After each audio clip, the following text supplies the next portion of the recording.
I am Sringai Hanuman from Mungsi Vidyalaya Mungsi. Today we are going to learn the last part of transformation. Make affirmative sentence. होकारार्थी वाक्य बनवा. विद्यार्थी मित्रांनो, transformation मध्ये आज आपण मेक अफर्मेटिव्ह पाहणार आहोत. तर पहा, याचे नियम काय? 3 नियम आहेत फक्त. निगेटिव्ह सेंटेन्स मधील नकारदर्शक शब्द, मग तो not, none, never, nobody, nothing, neither, nor असेल तो काढून टाकायचा. नकारदर्शक शब्दाच्या पुढील शब्दाचा अपोजिट वर्ड म्हणजे विरोधार्थी शब्द लिहावा.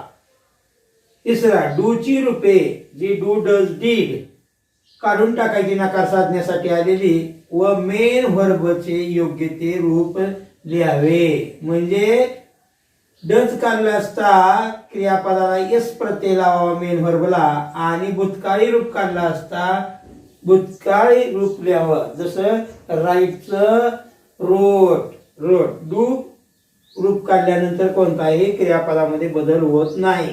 उदाहरणे पाहू आपण. First example, Meena was not optimistic. Optimistic म्हणजे आशावादी आणि पेसिमिस्टिक म्हणजे निराशावादी. ठीक आहे, हे नॉट काढला आपण आणि त्याच्या विरोधात शब्द घेतला pessimistic. Meena was pessimistic. Next, Asha was not an ugly girl.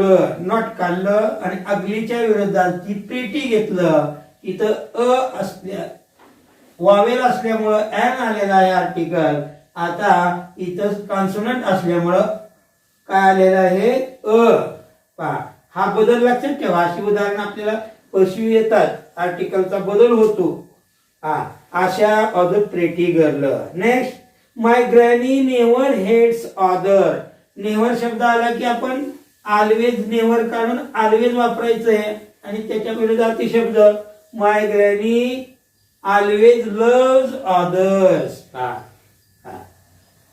इथं वर्तमान काळ असला तरी डूची रूप वापरण्याची गरज नाही, कारण इथं नकार नेव्हरनं साधलेला असतो. Next example, she had no jewels. Jewels means ornament, दागिने. She was without jewels. इथे हॅड हा काय आहे? टू हॅवचा पास्ट टेन्स आहे, म्हणून इथे आपण टू बीचा पास्ट टेन्स घेतलेला आहे. She was without jewels. Next, I did not spend money. Did not पाहता इथं नॉट काढलं, नकारदर्शक शब्द नॉट काढल्यानंतर नकार साधण्यासाठी आलेलं डूचं रूप काढलं आणि मग त्याच्या विरोधार्थी शब्द आपण घेतला पुढं. इथं saved, spend, save. I saved money. क्रियापदाला मुख्य रूप दिला आपण, म्हणजे सेकंड फॉर्म दिला. Ramesh does not read carefully. Not काढलं, ठीक आहे. हे डज गेलं त्याच्यासाठी आलेलं आणि मग इथं क्रियापदाला एस प्रत्यय लागला. रीड्स. Ramesh reads carelessly. केअरफुलीच्या विरोधार्थी शब्द carelessly. Next, my father did not like our idea. आता इथं जरी डिड नॉट असलं तरी आपण काय केलंय? हे काढून विरोधार्थी शब्द आपल्याला इथंच मिळाला, लाईकचा डिसलाईक. त्यामुळे my father disliked our idea. Like, disliked. First form घेतला. Nobody was absent. नोबडी म्हणलं की इकडे एव्हरीबडी घ्यायचंय. हे आपण निगेटिव्हचं अफर्मेटिव्हचं निगेटिव्ह करताना शिकलेलो आहोत. एव्हरीबडी वॉज प्रेझेंट, अर्थ बदलला नाही. None obeyed his orders. None म्हणून असेल अफर्मेटिव्ह मध्ये, तर निगेटिव्ह मध्ये निगेटिव्ह मध्ये नन असेल तर अफर्मेटिव्ह मध्ये आपण ऑल घेतो. All disobey his orders.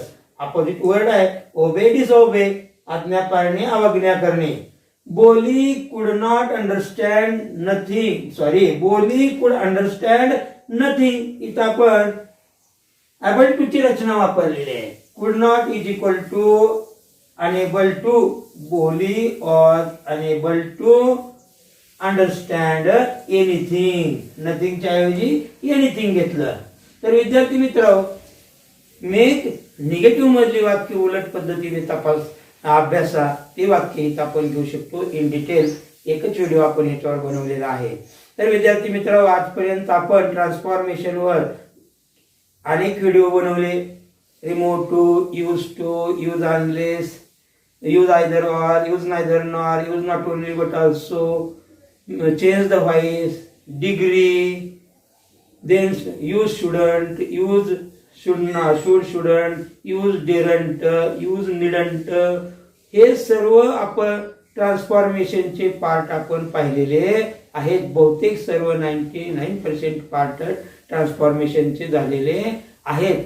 मग हे उपयोग आपल्याला ग्रामरच्या प्रश्नामध्ये लेसन म्हणजे पॅसेजच्या A4 मध्ये येऊ शकतं. त्याचबरोबर तुम्ही what is English speaking? English speaking is nothing but using different construction, grammatical construction in our speaking. तर आपलं बोलणं करेक्टली येण्यासाठी आणि फ्लुएंटली बोलता येण्यासाठी माझ्या चॅनलला आजपर्यंत सबस्क्राईब केलं नसेल तर सबस्क्राईब करा.